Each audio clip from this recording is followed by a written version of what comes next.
né? Gravação começando aqui, que é o que?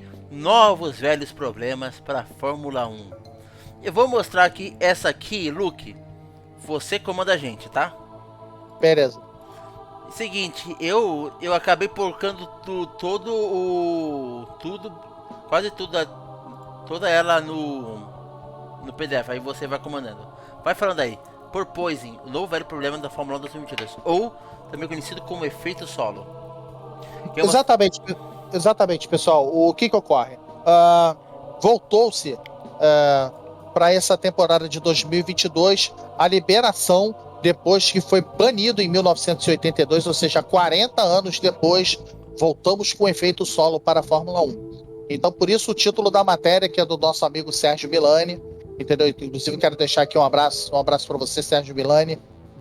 Ele colocou justamente toda essa explicação no Portal Terra, que a gente, inclusive, vai colocar, eu vou colocar aqui no site, no chat do YouTube e no chat do Twitch, o caminho para vocês pesquisarem depois sobre essa matéria do Sérgio Milani. Desculpa, eu coloquei aqui a outra matéria. Deixa eu puxar aqui. A matéria do PowerPoint não tá saindo aqui para mim. Depois você coloca aí na live aí tanto no YouTube. O link? Isso, exatamente. Eu coloco. Entendeu? Aí, e o que eu vou falar aqui, justamente, e eu vou dar uma passada aqui rapidamente do que o Milani colocou. Após o primeiro teste em Barcelona, um termo que não se ouvia desde final de 1982 voltou a aparecer: porpoise. Não por acaso o ano citado, além de ter Copa do Mundo, também foi o último da Fórmula 1 com o efeito solo permitido. Claro, a gente teve aquela temporada carnificina em 1982, morreu o Villeneuve, morreu o Paletti, o Pironi quase perdeu a vida também em Hockenheim, enfim. E voltando aqui à matéria, ele nunca foi embora totalmente, mas esse ano volta a ser liberado. E que o diabos tem a ver com isso? Voltemos à origem do efeito solo, ou melhor dizendo, o efeito Venturi. Se lembrarmos das aulas de física, em um certo momento, o professor explicou que um certo fluido em uma velocidade constante dentro de um duto tem uma velocidade aumentada para passar em uma zona estreita, reduzindo sua pressão. No caso do automobilismo, especificamente da Fórmula 1, o que se fazia? Se jogava o máximo de ar para baixo do carro, especialmente para as laterais, e tentava canalizá-lo usando saias laterais, para vedar o espaço entre o carro e o piso, e isso, combinado com o desenho de asa invertida, fazia sustentação aerodinâmica para níveis nunca antes vistos. Tanto que várias vezes vimos carros não terem as asas dianteiras diante de tanta pressão que os túneis geravam. Então, muitos carros, isso começou, cortando um pouco a matéria do Milani, muitos carros começaram a copiar a grande sacada do Colin Chapman em 1977 para 1978, tá? Ele passou do Lotus 78 para o Lotus 79.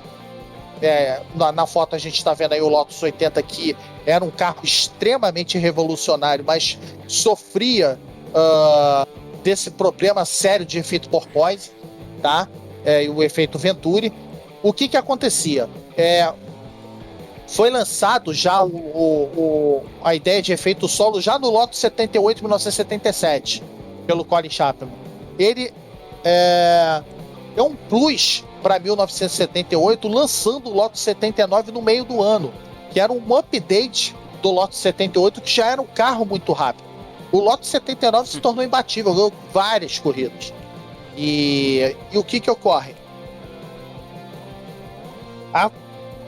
A Lotus, claro, conseguiu o título de pilotos e construtores daquele ano, de 1978, e em 1979, várias equipes tentaram buscar justamente essa ideia de efeito solo. A Ligier veio com o JS11, entendeu? Um carro que já tinha um pouco de ideia do efeito solo. A Williams, no meio da temporada de 79, lançou o grande FW07, que também trazia um pouco da questão do efeito solo, mas não era um carro totalmente asa. E vieram as loucuras, né, cara? que foi o Lotus 80, que está nessa matéria do Sérgio Milani. Veio o Arrows A2, também foi um carro totalmente revolucionário, sem asa. O Brabham PT-48, em 1979, Alfa Romeo. No próprio dia do lançamento da livery do carro, era um carro sem asa, completamente sem asa. Isso assustou todo mundo. Ficou todo mundo olhando pro Brabham PT-48. Nossa, mas um carro sem asa, igual o Arrows A2, igual o Lotus 80. Enfim.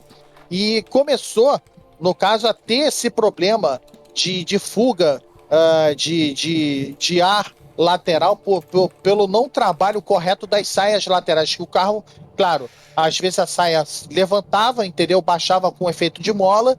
E o ar simplesmente escapava pela lateral do carro. E o grande problema dos carros com efeito solo, naquela época, e ainda trazem um pouco para cá, ainda trazendo um pouco para cá, era justamente a questão da torção do chassi. Era um carro inguiável depois da reta. Você tinha a reta e você chegava nas curvas, se tornava um carro com uma torção muito forte, com amortecedores e suspensões muito duras, e simplesmente eram carros inguiáveis. O próprio Fittipaldi F6, o Grave vai lembrar, depois que a gente teve a Fittipaldi teve o F5A em 1978, que foi o melhor carro da história da Fittipaldi, o Emerson Fittipaldi e o Wilson Fittipaldi trouxeram para Fittipaldi o Ralph Bellamy, que trabalhou no Lotus 78 o Lotus 79 em 1978. E trazia esse conceito de efeito solo para o Fittipaldi F6. Um carro caríssimo, a maior despesa que teve na história a equipe Fittipaldi, entendeu? Início da temporada de 1979, Autódromo de Interlagos, exatamente esse carro aí que está na tela. Imprensa chamada, no caso, autoridades chamadas também, para o grande badalado lançamento do Fittipaldi F6. Aí pronto, Emerson Fittipaldi sentou no carro, foi para a pista, deu a primeira volta, saiu da junção, veio na reta, entendeu? Na reta dos boxes, pegou a curva 1 e pegou a curva 2. Quando ele fez a curva 1 e a curva 2, o carro não fazia a curva direito. O carro parecia que ia quebrar na mão dele. A suspensão, carro rígido, entendeu? Por quê? Porque era um carro que detinha ideias de efeito solo, e dá para ver essa foto ali na lateral do carro, a saia ali, você vê que tem a parte colorida do patrocínio da Copersucar, e logo embaixo tem uma parte prateada, que é justamente a saia, entendeu? Que evitava que o ar saísse pela lateral do carro, só que tinha um downforce violentíssimo, e o carro ficava inguiável nas curvas, de forma que parecia que ia se quebrar. O carro não tinha torção de chassi, não era um carro leve de pilotar. E o Emerson ficou muito nervoso com aquilo, porque foi um gasto. Ele sabia que ele não conseguia tirar do Fittipaldi F6 o que ele tirava do F5A. E ele ficou muito nervoso com aquilo e voltou com o boxe muito preocupado. E conversou com o Ralph Bellamy, conversou com o Wilson Fittipaldi e, claro, lógico, chamaram o Emerson Fittipaldi para dar as primeiras impressões do carro. E você pode procurar no YouTube, você vai ver a entrevista dele tentando apaziguar o máximo possível os problemas sérios que o carro tinha. Ele sabia, o Emerson Fittipaldi não era bobo. Ele sabia que tinha um péssimo carro mal nascido na mão. E eles não conseguiram descobrir o problema, e depois de anos foram descobrir que era esse problema de efeito de torção que dá o efeito porpoise, entendeu? O carro ele não fica totalmente constante colado no chão. Ele vai levantando igual um golfinho, entendeu? Ele sobe e desce igual o Gustavo já passou aí no vídeo. Ele sobe, desce, sobe, desce, sobe, desce. Na continuidade do vídeo, a gente vê a Alpine fazendo a mesmíssima coisa. Então é um problema muito sério num carro com efeito solo, que você tem em saias laterais, e o carro não fica constante. Porque uma coisa é você ter uma aeronave voando, entendeu? E você ter, claro, a sustentação da aeronave, e mesmo que você tenha a perda de sustentação, que no caso é a turbulência, você consegue descer um pouco para uma zona de ar comprimido e não ar rarefeito, você consegue trabalhar bem isso. Aí na foto a gente vê o Brabham PT-48, que também tinha problemas sérios, e isso aí já o carro já final, no caso já com aerofólio traseiro, que também teve problemas muito sérios, entendeu? Com relação ao efeito solo. Nem todos os carros deram certo no efeito solo. O Aeros A2 foi, para mim, sem dúvida, o Aeros A2 e o Lotus 80 foram as ideias mais radicais de carro asa que teve naquela época. E foram fracassos retumbantes. O Lotus 80 só durou 3 corridas. Estreou em Mônaco, entendeu? Com somente um carro. Esse aqui é o Brabham. É o Brabham. Isso. Esse no caso é o Brabham. No caso eu tô vendo. Esse é o Brabham. E tem o Aeros A2. Entendeu? E tem também o Lotus 80. O Lotus 80 tá na matéria do Milani. Esse é o Brabham. Você pode procurar o Aeros 80. O Aeros 80 tinha um desenho... Nossa, velho. Vocês vão ver como é que é o Aeros 80, mas eu me surpreendi. O Aeros A2, né? Como que isso andava? Cara, era impressionante como era revolucionário esses carros na época. E o Lotus 80 que a gente viu aí na foto, só durou 3 corridas. Mônaco, Zolder e Jarama. Sendo que o Andretti conseguiu o 3º lugar em Jarama e o carro simplesmente foi aposentado. Esse aí é o Aeros A2. Enfim,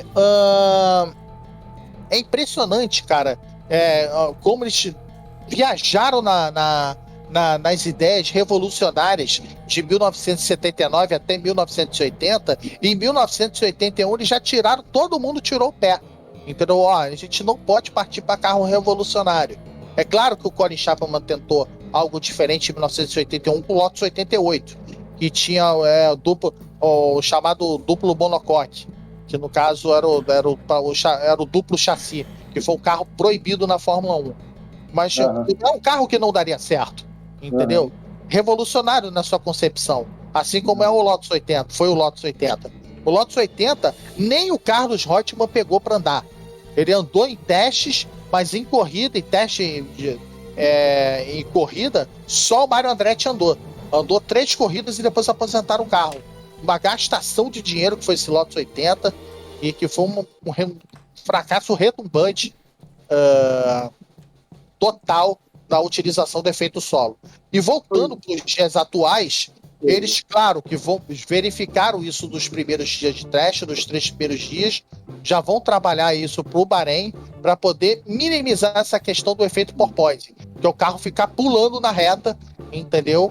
E se tornando completamente instável na reta por conta desse problema do efeito solo, entendeu? Que ele não é constante. Você não é como numa aeronave. Você tem um carro grudado no chão, mas o carro não fica totalmente grudado no chão, porque o ar tem um comportamento errante, entendendo?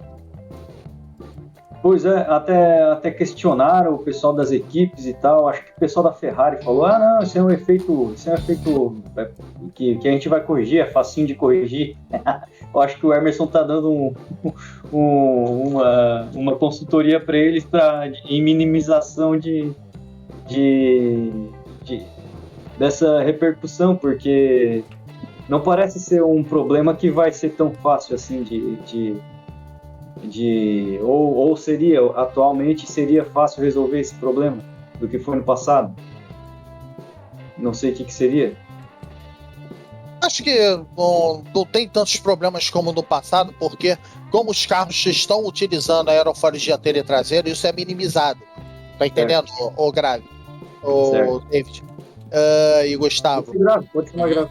Meio que os carros, eles trabalham, no caso, hoje, eles trabalham com as ideias que deram certo na época. Qual foram as ideias que deram certo na época? Williams FW07, Brabham BT49, entendeu? O FW07 deu o título. Vamos lá, né? Pergunta do Kimi Forever: tem alguma equipe sofrendo mais com esse porpoising? Olha, são as equipes que estão andando lá atrás, entendeu? Porque a Ferrari, você viu pulando mais na reta do que o carro ali naquele vídeo que a gente viu. O Ferrari pulava mais que o carro da Alpine. Só que o carro da Ferrari é bem mais rápido que o carro da Alpine. Então não Certo. tem como, entendeu, Kimi?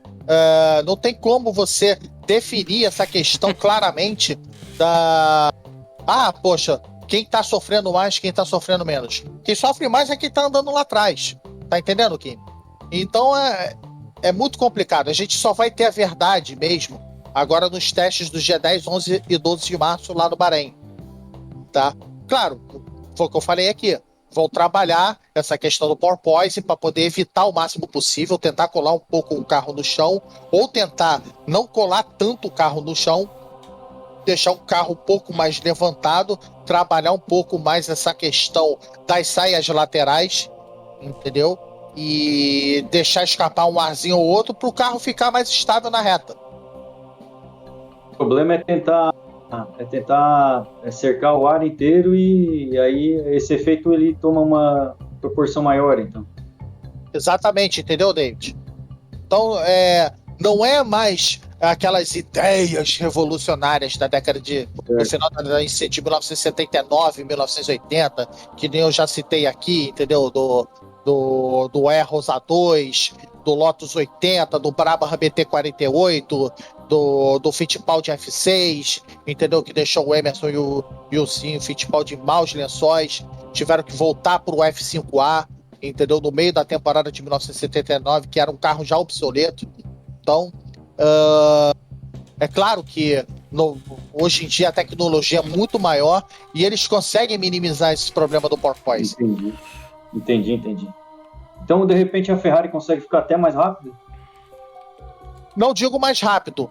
Pode até ficar um décimo mais lento, mas ela vai, claro, resolver isso para tornar o carro mais guiável para os pilotos. Por exemplo, ela foi um décimo mais rápido com o carro pulando desse jeito. Aí, tipo, ela tira um pouco essa questão do efeito porpoise e tira um pouco das saias laterais, mas deixa o carro mais guiável para os pilotos, de forma que o carro, mesmo que fique 1 ou 2 décimos mais lento, os pilotos conseguem tirar no braço e manter o mesmo nível de diferença de tempo nas pistas, tá entendendo? Tornando o carro bem mais guiável do que é hoje. Creio que durabilidade também deve influir alguma coisa. Menos vibração, mais durabilidade. Exatamente, porque as suspensões vão sofrer menos. Certo. Sim. Alô? Sim, tô ouvindo. Acho que é isso, né? Não tem muito mais o que falar, né, sobre efeito solo. É isso, é um problema recorrente, problema que às vezes torna o carro inguiável. Sim, exatamente. E as equipes vão ter que cuidar disso urgentemente, senão, de novo, vão proibir o negócio. Não, acho que não chega a proibir não, Gustavo, mas não? Assim, claro, se ficar muito gritante essa questão do efeito porpoise, é claro que a FIA vai intervir e vai voltar atrás e voltar com os fundos chatos, entendeu? Mas enfim, a esperança é de que se mantenha, eles querem manter o efeito solo para tornar os carros rápidos e seguros, mas se eles virem que não está seguro, simplesmente vão voltar atrás e é simples, a mudança é simples. E ela afeta muito o desempenho? Afeta o desempenho. Claro, se você tira a ideia de efeito solo do carro, é claro que ele fica bem mais lento. E a questão de ultrapassagem também vai ter algum revés? A ideia da volta do efeito solo é justamente para facilitar as ultrapassagens. Só que esse efeito porpoise nas retas meio que está preocupando a FIA com relação a isso. Entendeu? Certo. Eles vão verificar em corrida. Eles vão verificar ao longo do ano. Pista a pista. Spa-Francorchamps. Inclusive Mônaco. Puta, é mesmo, o Mônaco vai dar muito problema, gente, isso aí. Então, assim, eles vão parar, vão analisar tudo. Ó, como é que foi em Mônaco? Como é que foi em Spa? Como é que foi em Interlagos? Entendeu? Então, como é que foi em Monza? Que é só reta. Entendeu? Então, tudo é analisável ao longo do ano e a FIA vai sentar com o corpo técnico dela. Olha só, os carros asa, beleza, deram certo. Os carros asas não deram certo. Então vamos trabalhar para daqui a 2 anos, entendeu? Tirar isso da prancheta, entendeu? Tirar isso dos carros, voltar com os carros para a prancheta, andar com uma nova regulamentação, apresentar para as equipes. Olha só, para a segurança de vocês, a partir de agora vocês têm que pegar a canetinha, desenhar tudo de novo, entendeu? para poder os carros serem seguros. Enquanto os carros estão seguros, não aconteceu nenhum acidente, tá tudo ali bonitinho, entendeu? Passaram todos no crash test. E vamos ver ao longo da temporada como é que vai ficar esse efeito porpoise aí, se vai facilitar as ultrapassagens, se vai trazer o efeito que a FIA quer, que a Liberty Media quer, que o público quer, ou se vai ser um troço mais um fracasso retumbante, de forma lá na frente ter que tirar o efeito porpoise, os carros AS e voltar novamente com os carros normais para dentro da Fórmula 1. Voltar com o carro DRS. Exatamente. Exatamente, né? É isso aí, né? Tema fechado, né?